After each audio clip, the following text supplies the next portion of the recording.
Hola, ¿qué tal, queridos amigos? Como siempre es un gusto saludarlos.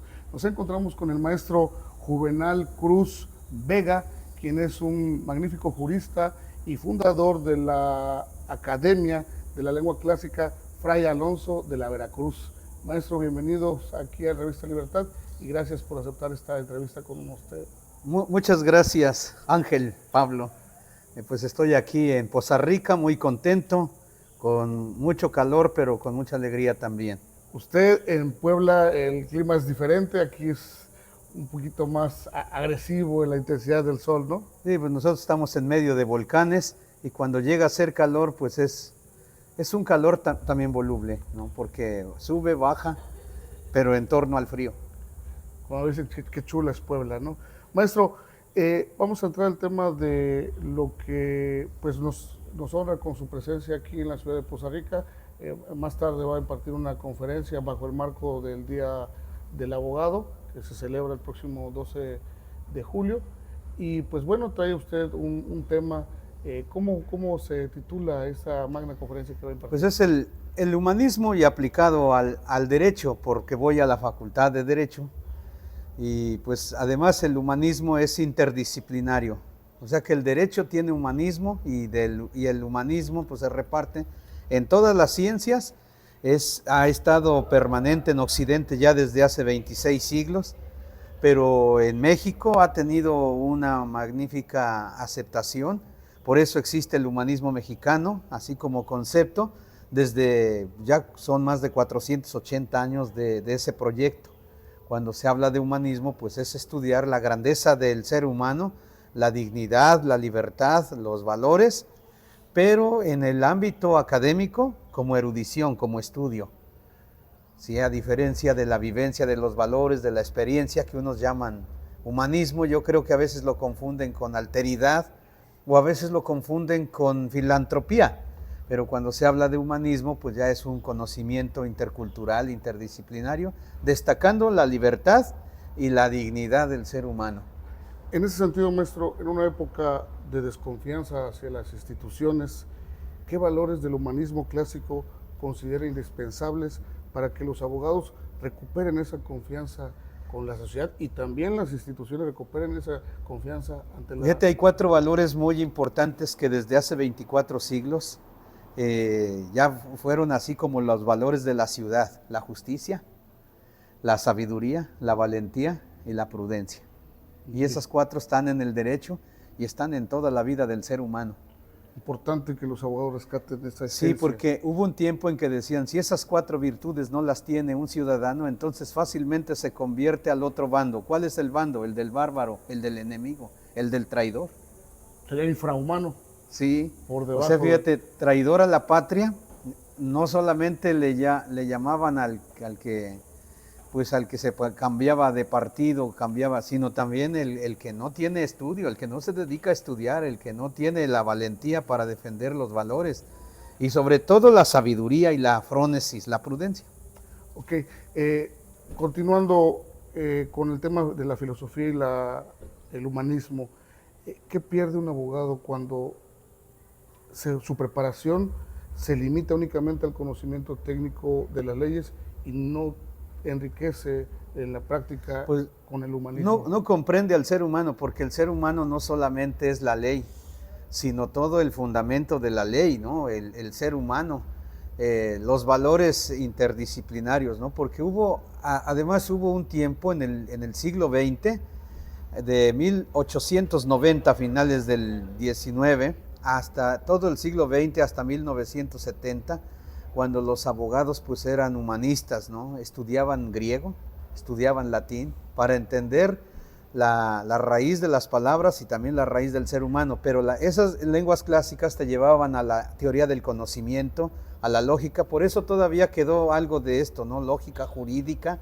epistemología, la antropología filosófica. Entonces el abogado pues tiene que recuperar el conocimiento interdisciplinario que tuvo el abogado humanista. Por ejemplo, en México, los abogados humanistas eran, por ejemplo, José Vasconcelos, Antonio Caso, Eduardo García Maínez, como había abogados que eran creadores de proyectos. Por ejemplo, Eduardo García Maínez un jurista mexicano de a mediados del siglo XX, como él no era filósofo ni era filólogo y creó el Instituto de Investigaciones Filosóficas de la UNAM. Sí, De entonces... hecho, el libro de Introducción al Estudio del Derecho es de él, ¿no? Todavía sí, se parte de Eduardo García como Maínez. Y algo toral en la carrera de Derecho. otro, por ejemplo, jurista muy destacado, Héctor González Uribe, o Miguel Villoro Toranzo, ¿no? Que Excelente. eran grandes figuras. Agustín Basabe Fernández del Valle, que era regiomontano, y desde allá, desde Monterrey, pues hacía diálogo con los de México, y de aquí, de Monterrey y México, hacían diálogo con el mundo. O sea, en este sentido, era respetado México por las humanidades y principalmente por los juristas mexicanos. Importante que se rescate esa Sí, esencia. y aunque el derecho y las humanidades en general, la filosofía, no han sido así valoradas mucho por nuestros gobiernos, sin embargo, yo creo que por vocación propia, porque nadie le dijo a Vasconcelos, tú vas a estudiar derecho para que seas un gran personaje, sino la vocación, junto con el conocimiento, la experiencia, el talento y el amor, son, diríamos, lo que le da el humanismo al derecho. Fíjate, conocimiento, experiencia, talento, vocación y amor. Amor. 5 virtudes Sí, que debe tener un abogado, o sea, un profesionista del humanista. Fíjese, en Veracruz y en México persiste pues el problema del acceso a la justicia. En ese sentido, ¿cómo la educación humanista puede ayudar a construir un sistema jurídico pues más cercano al ciudadano? Sí, porque la justicia pues tiene que ser primero equitativa, ¿no? La justicia no tiene partido, la justicia no tiene religión, sino la justicia es del ser humano y también la justicia tiene que ver con la naturaleza, ¿no? Con la naturaleza y en diálogo también con Dios, es decir, lo reconozca uno o no, de todos modos la justicia es una virtud universal y está en todos los códigos de todo el mundo, desde el código Da Vinci, del código Hammurabi, más bien el código Hammurabi, que es Babilonia, pasando por Grecia, Roma, Egipto, la Edad Media, el Renacimiento, la Nueva España, y aquí ya la Reforma, la Reforma que es, la Reforma de México fue política, la Reforma de Europa fue religiosa y también fue científica. Entonces, la justicia es una de las que más se tienen que estar trabajando porque es uno de los valores más antiguos y más actuales del ser humano. Definida por Ulpiano como la constante y perpetua voluntad de dar a cada quien lo que le corresponde. Sí, esa es la definición más, diríamos, más aceptada. Sí, más aceptada, pero tiene fundamento en las culturas antiguas, porque Justiniano es el que unificó, el derecho. Sí, después de que ya lo habían destruido, reunió a los juristas y de memoria redactaron otra vez el derecho, porque ya habían acabado con Roma occidental en el año 479. Y después, ya en el 529, o sea, un siglo y medio después, pues Justiniano. Siempre los reformadores acaban con algo, pero proponen nuevas cosas. Sí, porque también hay una base. Sí, porque también a Justiniano lo acusan de que destruyó la escuela más antigua.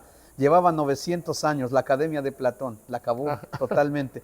Pero también hizo cosas interesantes, incluso para el ámbito religioso.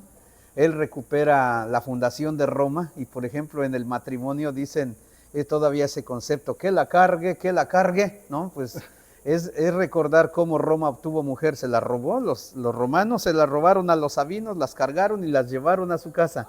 Y ahora esto lo hacen hasta las religiones modernas, incluso hasta las fiestas populares, digamos. Sí, hasta ahora los matrimonios o la unión de varón-varón, mujer-mujer, ya también lo están haciendo, ¿no? Con esa idea. Es decir, sepan cultura o no sepan cultura, reciben los valores por tradición. Por tradición. Alejándonos un poquito de la tradición, pero sin dejar la esencia, ahorita estamos en unos tiempos de la inteligencia artificial.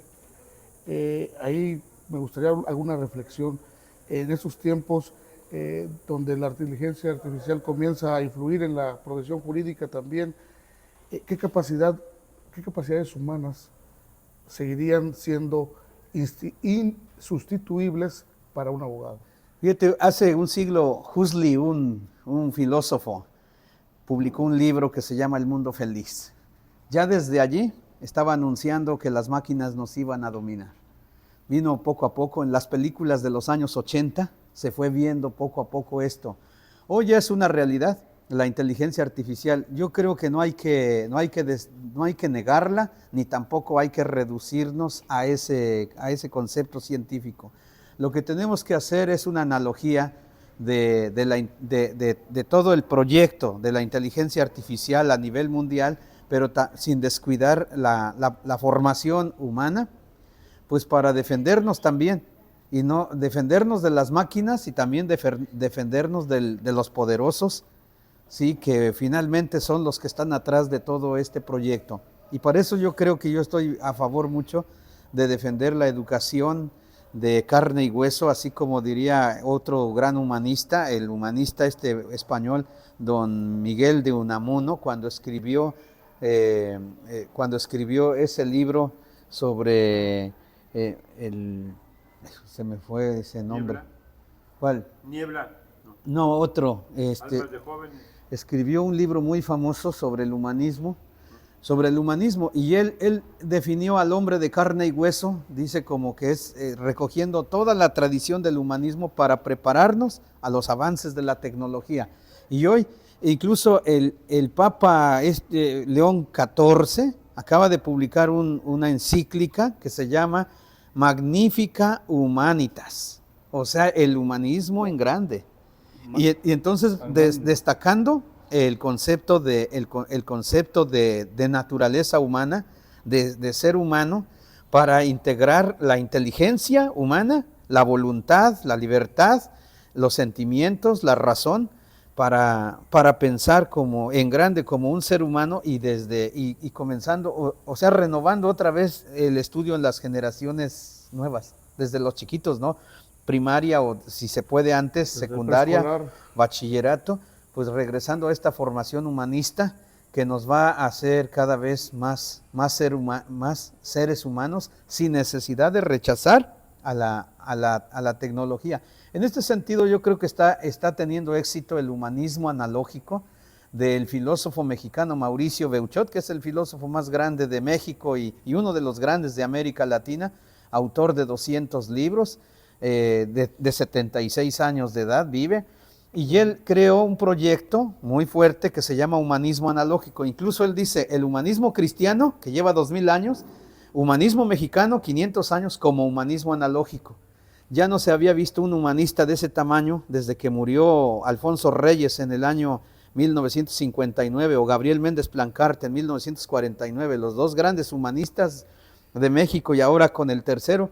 Y pues yo me he puesto a estudiar a los tres, y en base a estos tres y a otro que un poblano, Justino Cortés Castellanos, que fue el que rescató el proyecto, o uno de los que rescataron el proyecto de los pueblos originarios, con la cultura náhuatl, él le llama a su proyecto inculturación indígena, ¿sí? Donde hay que meterse a la cultura indígena para entender a los indígenas, pero sin renunciar a nuestro conocimiento, sin renunciar a nuestros valores, a nuestras costumbres. Entonces, pues yo creo, en torno a esto, publiqué un libro que se llama Grandeza y Miseria del Hombre, donde rescato así donde exalto, mejor aún, la grandeza como la dignidad y la libertad del hombre. Un texto, una tesis que ya traía un italiano allá a finales de 1400, que se llamaba Giovanni Pico della Mirandola, cuando escribió un libro, Oratio de Hominis Dignitate, un libro en latín, lo escribió como de 50 páginas, y ese me lo tuve que echar así en latín para ver de qué trataba, y él une varias culturas, la árabe, o musulmana, hebrea o judía, griega, latina y el mundo cristiano. Hace un proyecto de eclecticismo, iba a decir analógico, pero esto ya es más moderno, con el filósofo mexicano Mauricio Beuchot. Giovanni Pico della Mirandola destaca dos cosas, la libertad del hombre y la dignidad del hombre. Y este es el tema que ya en el siglo XX Max Scheler, el filósofo alemán, que inventó la axiología, la ciencia de los valores humanos, y la antropología filosófica para destacar la grandeza del ser humano. ¿Cuál sería la miseria? cuando nosotros negamos que todo esto exista, cuando negamos las grandes instituciones, las grandes personalidades y nos consolamos diciendo que no hay valores, que no hay cultura, que es puro placer, puro pan y circo. Digo, no, también hay cultura, también hay valores, pero lo que hay es mucha negligencia a este estudio, o sea, indiferencia. En este sentido yo la considero miseria del humanismo. Yo creo que lo más grande de la miseria del humanismo es la negligencia, como cuando llega un gran personaje, otro día te oímos, a Jesús lo despreciaron, a Sócrates lo despreciaron, a los grandes maestros pues les dicen, otro día te oímos. ¿No será que también hay distracciones? Pues parte y parte, ¿no? Porque los valores no pueden ir solitos, nada más pura virtud. Tiene que haber por partes. Hay feo y hay bonito, hay alto y hay chaparro, ¿no? Y entonces ahí es donde entra la libertad, ahí es donde entra la jerarquía. Pero más una cosa interesante que destacó Max Scheler, la preferibilidad. Haz de cuenta que hay 10 valores y entonces nosotros tenemos que hacer una selección de valores y preferimos 2. Hasta en la gramática, fíjate, cuando nos enseñaban sustantivo, adjetivo, pronombre, verbo, adverbio, preposición, conjunción e interjección. Pero de todas, 2 son las más importantes, el nombre y el verbo. Y para eso sirve para hacer una oración. Y de allí predicado. Sí, allí vino lo de oración bimembre y unimembre. Excelente. Fíjate. Maestro, ¿cuál considera que es el mayor desafío moral que enfrentan hoy los abogados mexicanos y qué consejo les daría a los jóvenes pues, que están ya en la formación de la carrera de Derecho? Fíjate, hay 2 que están figurando mucho, el relativismo. Sí, el relativismo precisamente por la escasez de conocimiento interdisciplinario. Y eso lleva al pragmatismo, ¿sí? Al pragmatismo, que solamente entonces uno hace uno una especie de preferibilidad, pero en sentido negativo, porque reduce uno todo el conocimiento, incluso el trabajo del abogado, a puro pragmatismo. Si no hay dinero, no hay necesidad de estudiar derecho. Si no hay dinero, entonces no hay vocación.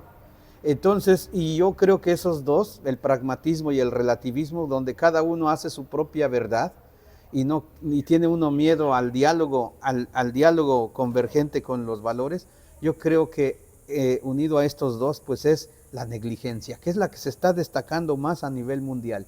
Eso es lo que he escuchado a los grandes filósofos. Fíjate, le escuché a este filósofo italiano, o sea, en persona, Gianni Vattimo, a este Mauricio Ferraris, otro italiano, a esta española muy destacada en ética y en filosofía política de la Cortina, a su esposo, el filósofo Jesús Conil, y en Canadá, al filósofo sobre todo ese Jean Grondin, y lo que está destacando Mauricio Beuchot en las escuelas de Derecho, en la UNAM, en filosofía y en humanidades, casi siempre dice, es lo más deprimente de todo esto, pues es eso, ¿no? La negligencia, pero unido con el relativismo y con el pragmatismo que se están poniendo así como de moda, no solamente en el derecho, sino en todas las carreras. En las demás carreras, ¿no? Sí, Si no hay dinero... Sí, es el veneno, ¿no? Que está... Yo no digo que no es importante el dinero, pero no reducir la vocación a eso. Estudio medicina porque es más dinero, estudio derecho porque no, sino por vocación. Sí, porque al final viene un por fracaso. La vocación de servicio. Sí, viene un fracaso cuando uno no encuentra trabajo, le echas la culpa al gobierno, ¿no? Yo mismo lo digo, al crear la Academia de Lenguas Clásicas, me ha dicho alguien, pues a qué loco se le ocurrió fundar este proyecto en pleno siglo XXI. Y yo digo, pues con emoción, pues a mí, ¿no? A mí se me ocurrió, y yo digo, ojalá este ejemplo lo hagan en todos en los otros 31 estados de la República, porque así se fortalecería mejor la educación. Excelente. Maestro, ¿algún último mensaje que le quiera dar a los jóvenes? Pues que lleguen hoy a